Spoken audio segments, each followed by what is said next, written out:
Damos gracias a Dios nuevamente y no dejaremos de dar gracias a Dios por las grandes oportunidades que nos da de poder compartir su palabra, y esperamos que usted esté siendo bendecido, que esté siendo exhortado y que esta palabra esté llegando hasta su hogar, hasta su corazón. Vamos a orar en esta oportunidad. Hay gente que nos ha solicitado oración, gente que está batallando con familiares que se han infectado. El mundo vive un cisma, el mundo vive en una situación que algunos piensan que esto es mentira, que es un juego, otros están muy atemorizados, pero nosotros seguiremos confiando en el Señor.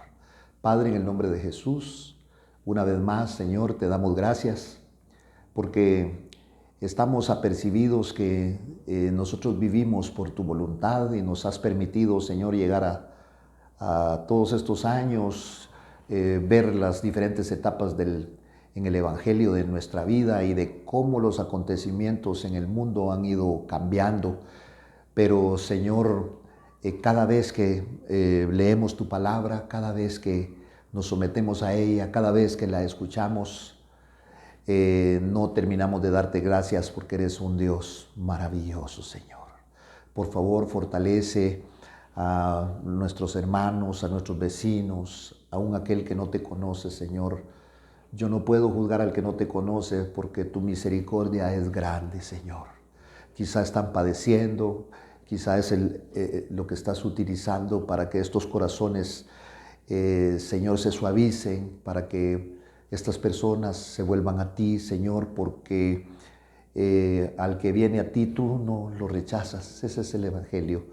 Y no esperamos que, Señor, vengan las personas cambiadas.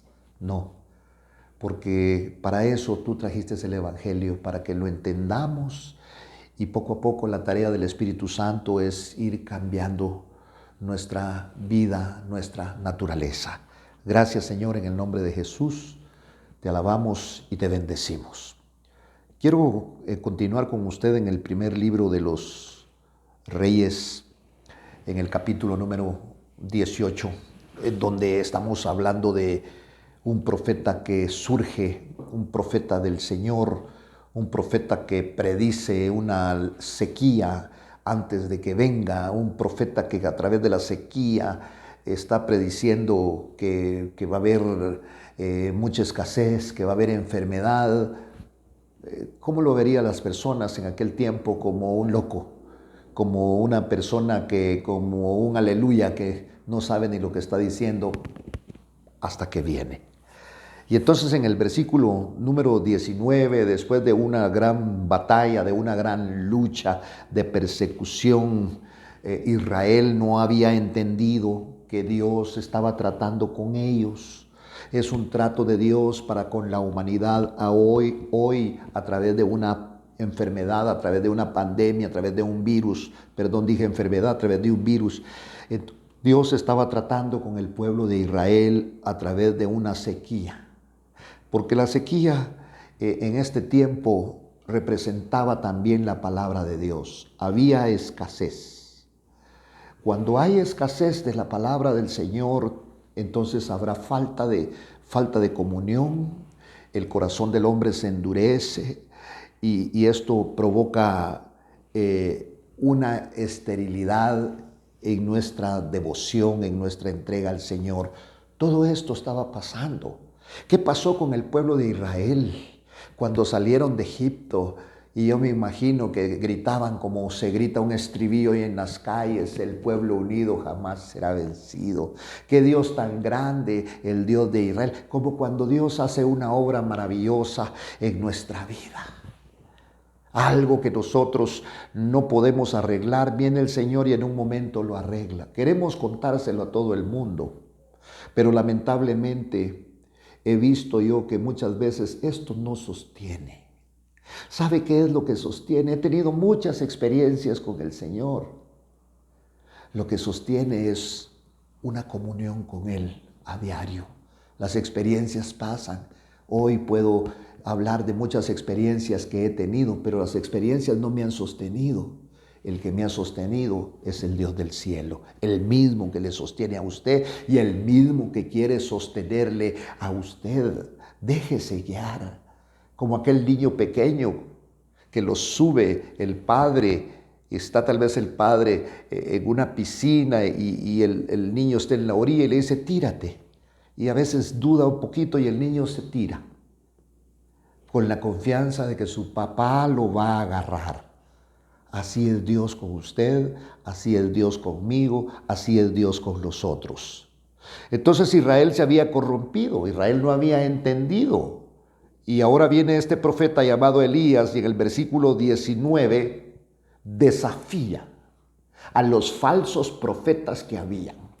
Desafía a los profetas de Baal y desafía a los profetas de Acera.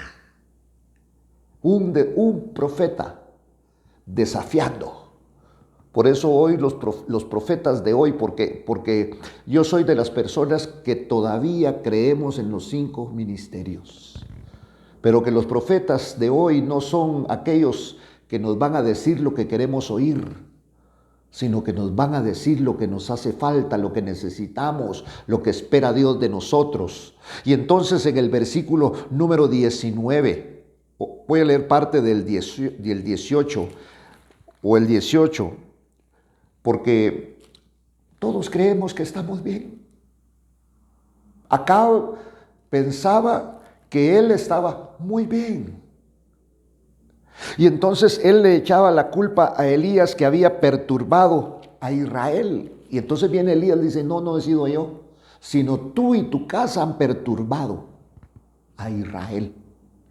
La casa de tu padre, mire, sino tú y la casa de tu padre, porque habéis abandonado los mandamientos del Señor y habéis seguido a los Baales. Muchos pastores andan en busca de los Baales. Muchos pastores ahora son asalariados. Habéis seguido a los Baales. Y al seguir a Baal te va a ir bien. Vas a ser hasta consejero de los políticos. Vas a llegar al Congreso de tu república y vas a encontrar que sos alabado. Y entonces a Acab le iba bien, tenía prosperidad. Ese era el pensamiento de los fariseos. Ese era el pensamiento de los legalistas. Ese era el pensamiento de los religiosos. Que aquel está pobre porque aquel no obedece a Dios. Y en cambio nosotros estamos enriquecidos porque nosotros le damos al Señor. No, el Señor dijo, los pobres siempre los van a tener. Y entonces este hombre tenía prosperidad. Porque no todo el que tiene prosperidad está bien con Dios. Quizá la mayoría. Andan pastores enseñando de cómo salir de una crisis económica. El evangelio no es para resolver crisis económica. El evangelio es para levantarte y llevarte al cielo. Y entonces viene Elías y lo desafía y ahora pues envía a reunir conmigo a todo Israel en el monte Carmelo, junto con 450 profetas de Baal y los 400 profetas de la Acera, 850, que comen a la mesa de Jezabel. Entonces Elías, que tuvo un encuentro con Dios, que conoce a Dios, que conoce los pensamientos de Dios, pone su confianza en Él. Y no es jactancia. Sabe que el llamamiento ha sido de Dios. Un profeta que tenía que esconderse. Un profeta que vivía solo allá en el río Querit. Un profeta que le tiene que ir a pedir a una viuda, pero por orden del Señor. Un profeta que había conocido de Dios. Y entonces cuando uno conoce al Señor, pone su confianza en el Señor. Para conocer a Dios muchas veces tienes que tienes que quedarte solo. Hoy hablaba con un pastor y solo me dio risa lo que él esbozaba, porque me dice: ya no estoy a cargo de la iglesia porque me quieren sacar de ahí.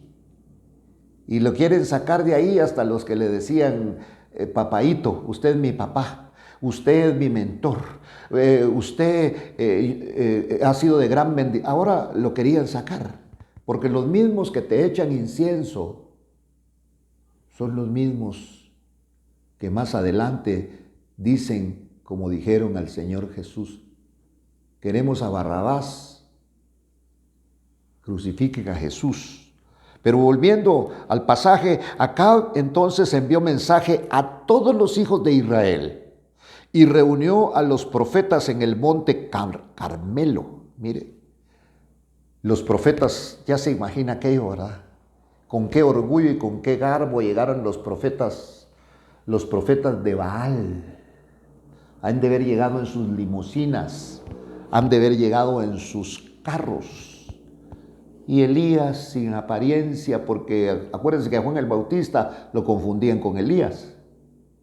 Elías, un hombre sin apariencia por su vestimenta, porque no le interesaba agradar a la gente, sino agradar a Dios. Y Dios no mira la apariencia. Por eso se confundió Samuel cuando fue a escoger el ungido de Jehová. Y el Señor le tiene que componer la plana. Y le dice: porque yo no miro como mira el hombre. El hombre mira lo externo, pero yo miro el corazón, yo miro el interior. Ahí llegaron los 400 profetas de Baal, llegaron los 450 profetas de Baal y los 400 profetas de Asera. Pero como Elías conoce a Dios, pone su confianza. Entonces Acab envió un mensaje a todos los hijos de Israel y reunió a los profetas en el monte Carmelo, el monte de la definición, el monte donde estaban poniendo su confianza. Pero la confianza de Elías no estaba en el monte, la confianza de Elías estaba en el Dios de los cielos. Elías se acercó a todo el pueblo y dijo: ¿hasta cuándo vacilaréis entre dos opiniones? ¿Hasta cuándo? Si el Señor es Dios, síganlo. Y si Baal es Dios, síganlo a él. Pero el pueblo no le respondió ni una palabra. ¿Por qué no le respondieron ni una palabra? Porque llevaban una doble vida. Miren, nosotros a veces como cristianos, a veces llevamos una doble vida. Queremos quedar bien con el mundo y queremos quedar bien con Dios. Y la palabra es tajante. La palabra dice que el que se hace amigo del mundo, es muy dura. Parecemos como que fuéramos unos legalistas y tal vez le estoy cayendo mal, pero perdone. Ni me interesa agradarlo, ni tengo otra cara, la misma cara fea, que tal vez al verme usted cambia de canal. Y entonces ahí estaban. Elías les habla y les dice, se acercó a todo el pueblo, mire, y les dice: ¿hasta cuándo vacilaréis entre dos opiniones? Vacilar. Por eso Dios quiere gente definida. Tú tienes que ser definido. Escuchaba algo muy bonito y decía que el Evangelio, decía algo así, que el Evangelio no es un yate, no es un crucero.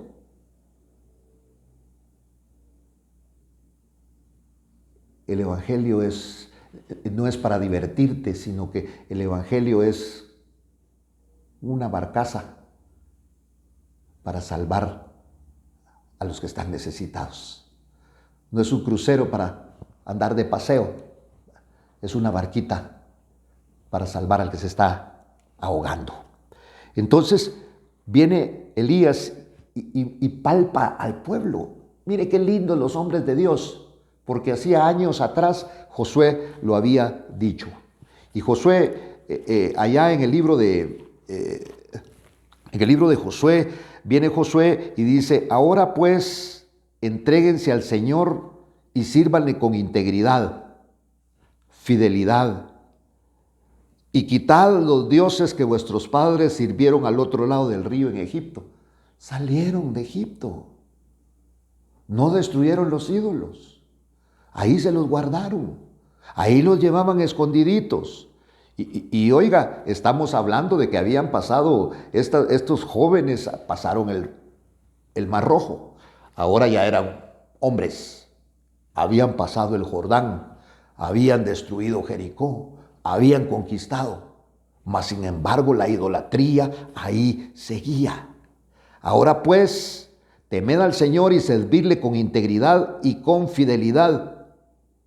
Quitad los dioses que vuestros padres sirvieron al otro lado del río y en Egipto, y servid al Señor. ¿Qué les estaba diciendo? Quiten las costumbres, quiten la religiosidad y quiten los afectos mundanos. Y si no os parece bien servir al Señor, escoged hoy a quién habéis de servir. Si a los dioses que sirvieron vuestros padres que estaban al otro lado del río, o a los dioses de los amorreos en cuya tierra habitáis, pero yo y mi casa serviremos al Señor. Pero yo y mi casa serviremos a Jehová. Ahora el pueblo se había corrompido. Ahora el pueblo estaba también. Mire, si hoy idolatramos nosotros hombres. Mi apóstol es mejor que el tuyo y nos agarramos a trompadas para ofender a los apóstoles. Por eso tenemos un Dios tan grande que no necesita que usted lo defienda, ni mucho menos yo, que no necesita de usted, que no necesita de mí. Yo necesito de Dios.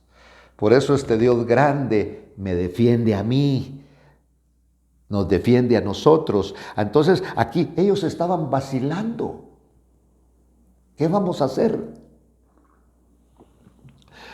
Elías aprovecha y dice: ¿hasta cuándo vas a vacilar entre dos opiniones? Si el Señor es Dios, síganlo. Y si Baal es, seguidle a él. Pero el pueblo no le respondió ni una sola palabra. ¿Sabe por qué? Porque llevaban una doble vida. En el mundo se lleva una doble vida. Y a veces en el Evangelio queremos llevar una doble vida. Llevamos una vida distinta cuando estamos en la congregación, diferente al de la casa. Una doble vida. Y entonces, por eso aquí está hablando, no le respondió el pueblo ni una sola palabra.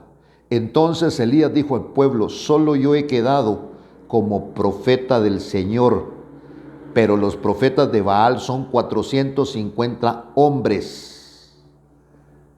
Pero Elías podía manifestar: pero son más los que están conmigo. Porque la fidelidad a Dios es incómoda. Cuando tú eres fiel a Dios, tú le vas a caer mal a la gente.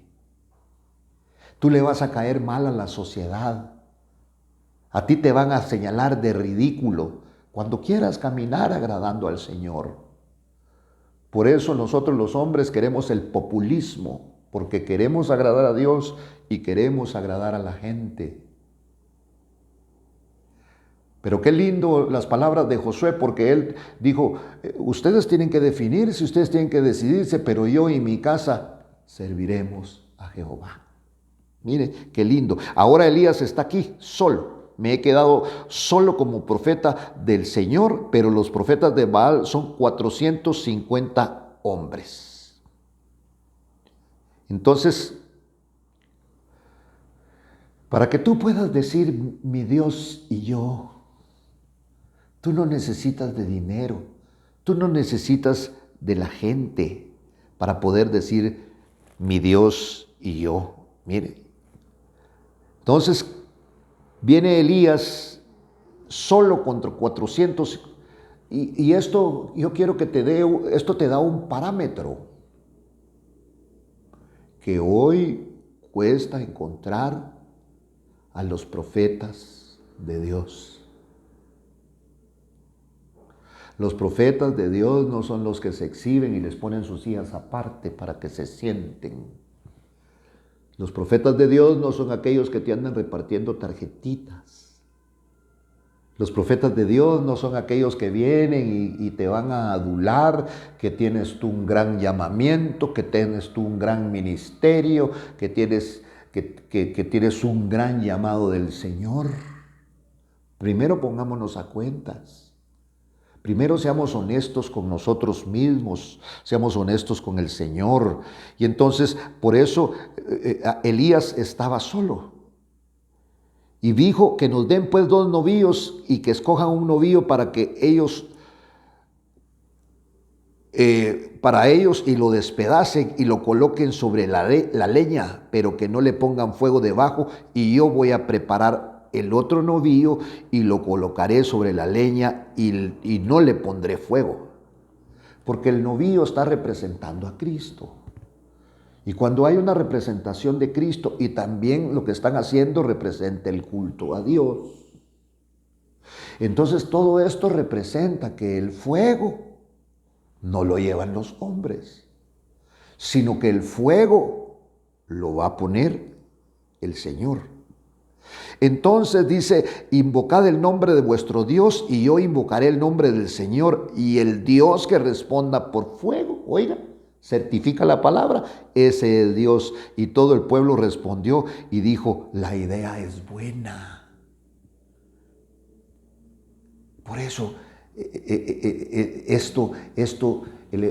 estas cosas del Evangelio vienen del cielo.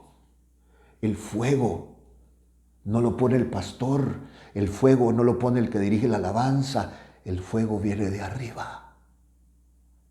El fuego no es peguen un salto, el fuego no es digamos todos amén, no, ese no es el fuego. Esa es una provocación de que a veces nosotros los hombres, dale un aplauso al Señor.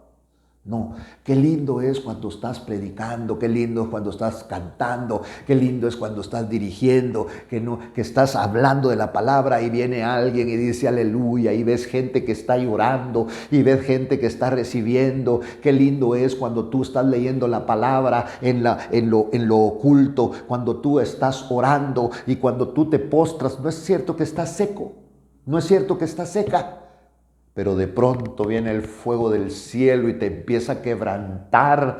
Y la gente que no entiende dice, pobrecito. No, tú no eres pobrecito. Eres el más dichoso porque estás recibiendo una palabra del Señor. Porque hay una comunión entre Dios y tú y entre tú y el Señor. ¿Y qué es lo que certifica esa presencia del Señor? El quebrantamiento, ese envolvimiento que pone el Dios del fuego, el Dios que responda por fuego.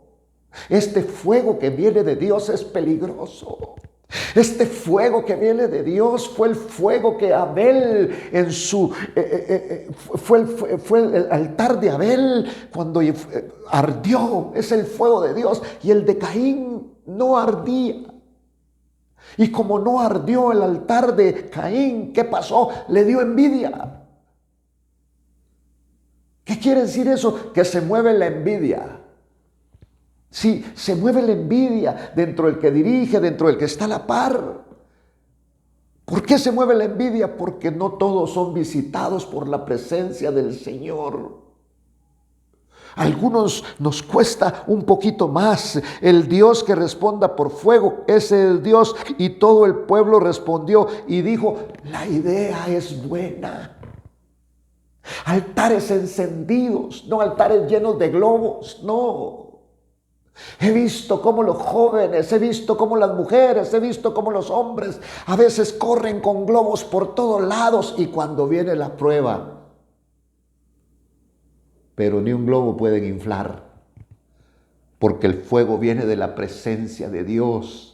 Aquellos hombres como yo, como tú que me estás escuchando, que éramos incrédulos y que ahora creemos en el Dios del cielo porque nos ha visitado y no nos enfrascamos en batallas de palabra, que el evangelio que nosotros llevamos es el veraz, no hace falta. No hace falta, porque este evangelio nos ha envuelto de tal manera que glorificamos el nombre del Señor, que nos necesitamos de música, que cuando hablas tú, dicen, verdaderamente ese hombre, verdaderamente esa mujer, verdaderamente ese joven conoce al Señor.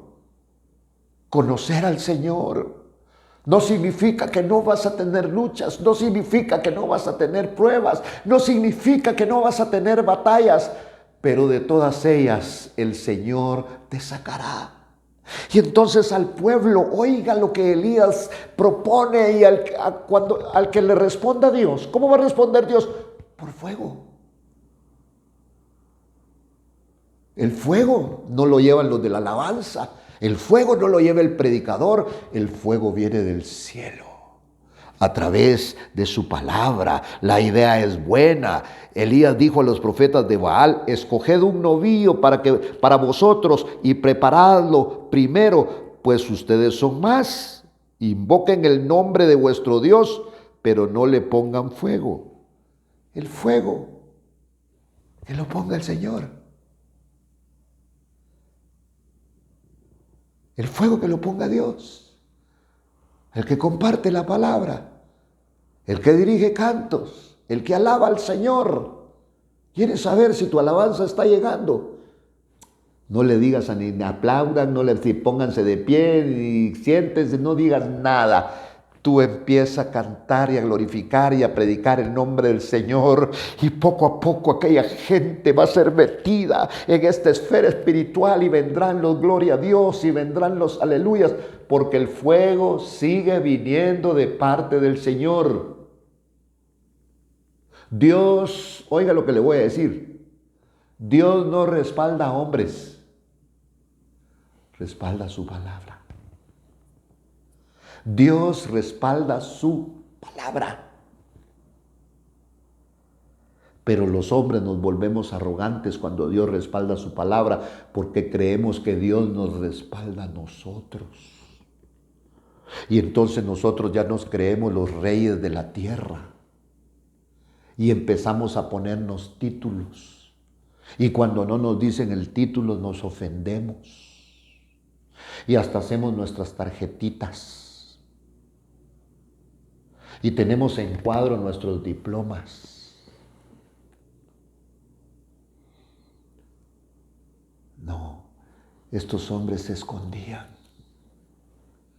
Un Elías que se escondía de la gente te arruina. Cuando la gente llega a contarte sus sueños, cuando la gente llega a contarte lo que pensó, y tú tienes una respuesta para todo, te van a empezar a echar incienso.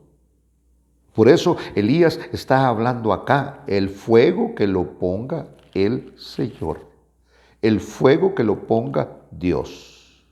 Mire, este evangelio atrae hacia Cristo cuando está en su orden, cuando no atrae hacia otras cosas.